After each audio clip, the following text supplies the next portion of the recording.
What, me? Chat, give me a movie recap. Shit himself. Files. Eventually, Margot starts taking. Chat, is there any toes in there or not?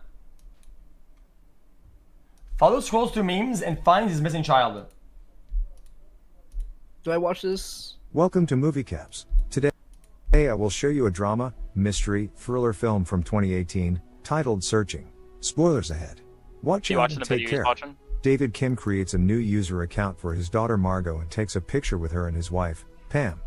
As Margot is growing up, photos and videos perpetuating the family's happy memories are being uploaded on YouTube or different files.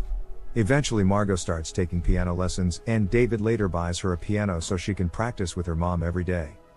One day, Pam finds out that she has lymphoma. The family does their best to fight it, but it doesn't work out and she ends up in the hospital.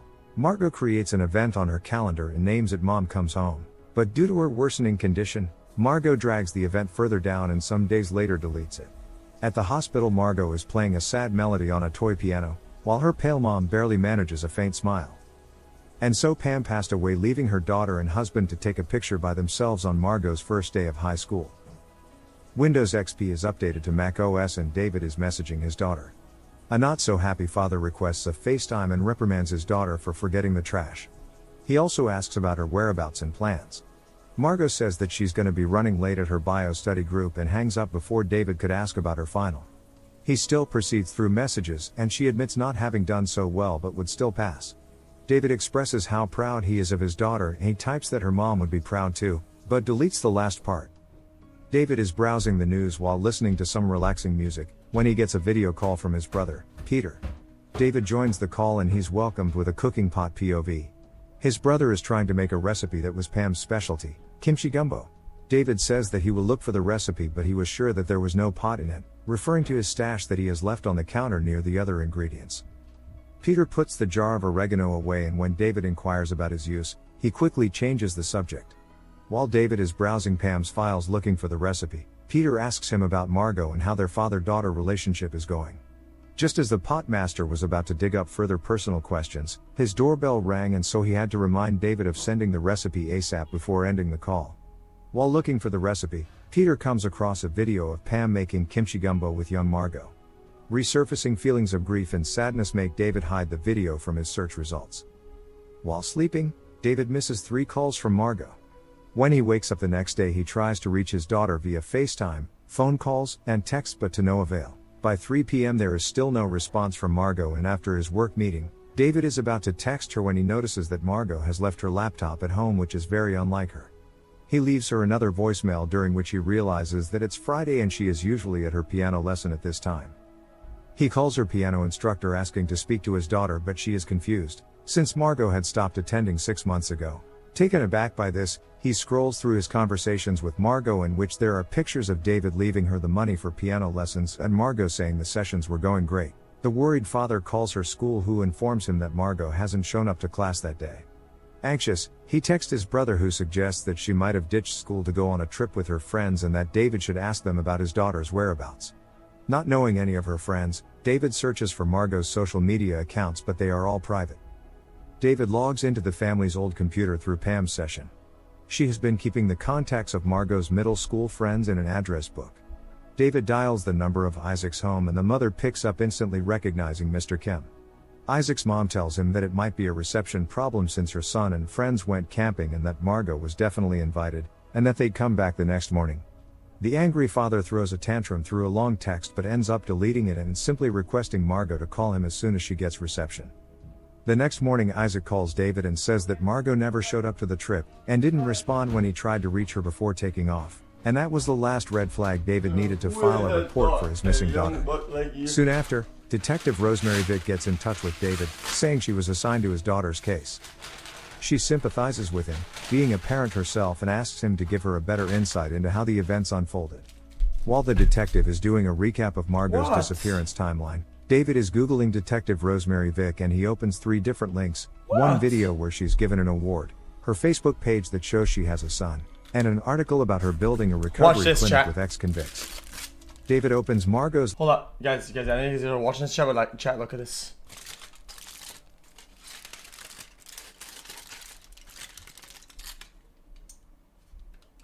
Look at it. Oh, fuck. Okay, I'm gonna eat a little bit, so don't expect me to react and do anything on food. His laptop and tries to log into her Facebook, but her password isn't saved, so he clicks on Forgot Account. A code is sent to her email which he can't get into either, so he sends another code to her recovery email, which he created, so he manages to get in. He then looks at her Facebook friends list and calls one of them. David asks him questions like when he last saw Margot and where he was the night she disappeared, and notes it down into a spreadsheet. He shows it to the detective, who asks David to update her if he learns anything and also to share the spreadsheet with her. So David starts calling Margot's 289 Facebook friends one by one, asking them the same questions. After several calls with Margot's recent chats and acquaintances, he realizes that his daughter didn't have any real friends and that she was isolating herself most of the time. After going through 2/3 of her friends list without learning anything useful, David voices his frustrations to Peter, who suggests taking a look at her offline friends and activities. David looks through her school files and contacts Abigail, the girl who hosted the study group at her house that night. She says that it ended by 9 p.m. and Margot had left by that time. She also enforces the fact that Margot was a loner and used Tumblr a lot. Just as he is checking it, he receives an email from the detective who shares traffic footage of Margot filling up her gas and exiting town. He notes down the place on Google Maps. David checks Margot's bank account and he notices that she has been depositing the piano lesson money there. 6 days prior she made $2,500 payment to a deleted user via Venmo. He checks her Instagram account and notices a user called Derek Ellis constantly posting inappropriate comments on his daughter's pictures. He looks up his number and asks him about his whereabouts the night Margot went missing. He tries to dodge the question, but when David threatens to get the police involved, he admits that he was at a Bieber concert.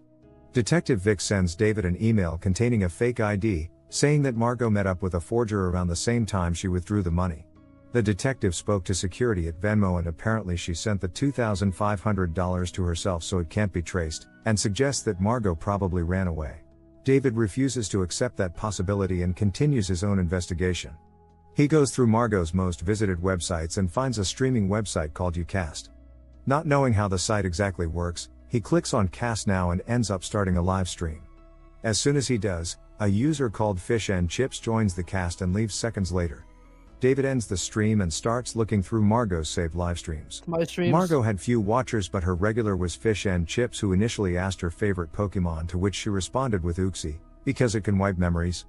They talked almost every day, and Fish and Chips once opened up about her struggles with money to pay her mom's hospital bills as she has a bad tumor. Afterward, David has a call with Detective Vic, who denies any of the Ucast members having a connection with Margot's disappearance. Even Fish and Chips had an alibi, confirmed by her diner manager and CCTV footage. Just before shutting down Margot's computer, David notices picture of a lake. He goes on her Tumblr and sees another picture of the same lake. He finds it on Google Maps and realizes where she was going that night. He rushes to the lake and calls the detective, but she's asleep because it's 4 a.m. A bit later she calls him back and David shows her Margot's Pokemon keychain he found by the lake. The following morning Margot's case is all over the news. Her car was retrieved from the lake, but Margot wasn't in it. People are volunteering to search for Margot in the forest since there's a lot of ground to cover. The search gets halted due to heavy rain and the internet is flooded with articles and videos about Margot, from people blaming her father for negligence to her classmates pretending they were best friends for clout. Frustrated by Derek's Facebook post, David goes to meet him and beats him up. This causes Vic to cut him off from the investigation. David comes across a subreddit dedicated to the case where a bunch of Reddit detectives share their theories. He finds pictures from the car and he notices a Finn's hockey hoodie in the front seat.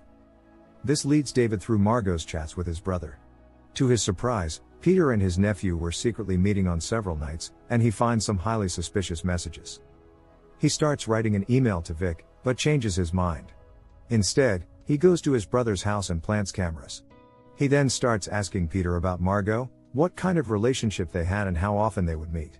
Disturbed Peter replies that it was a normal uncle-nephew relationship and that they didn't meet often. He shrugged off further questions as he went back to finish making the tea. David doesn't stop and starts reading their texts out loud. Peter replies that he can explain, but David doesn't listen and starts beating his brother up, accusing him of the unspeakable. He doesn't stop until Peter shouts that they were smoking pot and nothing near the assumption his brother was making. David ignores a call from Vic and listens to what Peter has to say. Margot was suffering. She needed to talk about her mother, which David never did. And that's why she stopped piano lessons, because it reminded her of Pam and she still didn't have closure concerning her loss. David realizes how little he knew about his daughter and drops to the couch sighing. He ends up picking up the detective's call that brings him to the ground crying. Randy Kartoff, an ex-convict, has uploaded a confession online of torturing and murdering Margot, before taking his own life. And that was enough to declare her dead. David starts uploading pictures for a memorial service, and when he's done, a thank you page appears with a picture of a woman holding flowers. David realizes that it's the same woman that appeared on Margot's live streams under the name Fish and Chips. He searches the profile picture on Google and finds a bunch of pictures of her doing various things. He doesn't realize that Margot was catfished and that the woman in the profile picture is just an actor for stock photos, kinda like my boy Harold, so he tracks down her number and calls her. She seems clueless about the streaming website and all the details that the detective presumably checked out. David tries to reach Vic, but she doesn't pick up. He then reaches out to the 911 dispatcher, who couldn't connect him to Vic directly, yet she praises Vic's volunteering for the case. David makes the dispatcher repeat herself twice, as he was sure Vic said she was assigned to the case, but the dispatcher said that it was done voluntarily as soon as the missing person report was filed. David takes another look at Detective Vic. Opening the same news page he did initially, he notices that one of the ex-convicts next to her is Randy Kartoff, so he asks to be connected to the deputy sheriff. Next thing we see on the memorial stream is David staring down Vic as she gets arrested. When being interrogated, she explains that 6 months ago her son found Margot on the streaming website. He had liked her since grade school, so he made up a new identity and started talking to her. They were friends and talked a lot until Margot found his Venmo account and sent him $2,500 for his mother's made-up hospital bills. He had to come clean, but didn't want to do it in public, so he followed her that night to the lake. As she was getting high, he got in her car, and she panicked, before he could explain himself. She tried to run and he accidentally pushed her off a cliff. Vic assumed that Margot was dead because the cliff was narrow, jagged and at least 50 feet to the rock bottom, and she couldn't hear a sound. So she took lead of the investigation, convinced David that Margot ran away, and told the law enforcement team that the zone her body was in was already cleared. She still needed a confession, so she drugged the ex-con, ordered him to read a script and shot him afterwards. Now knowing her location, a team has been dispatched to retrieve Margot. Turns out she is still alive and makes a full recovery. Sometime later, Margot is continuously refreshing her application for the music conservatory while texting her father. She's come to have closure concerning her mother's death and is ready to take back her piano passion. Her father, on the other hand, is no longer reluctant about bringing up Pam, and while telling Margot that he's proud of her, he sends the text that he deleted at the beginning of the movie, that her mom would be proud too. The end. Thank you for watching. Subscribe if you'd like to see more videos like this. What the fuck was that? What? What just happened? What the fuck was What that? the fuck? The part where she got the guy to kill. But why? Dude, that was, dude, my food was bussin' on a stack.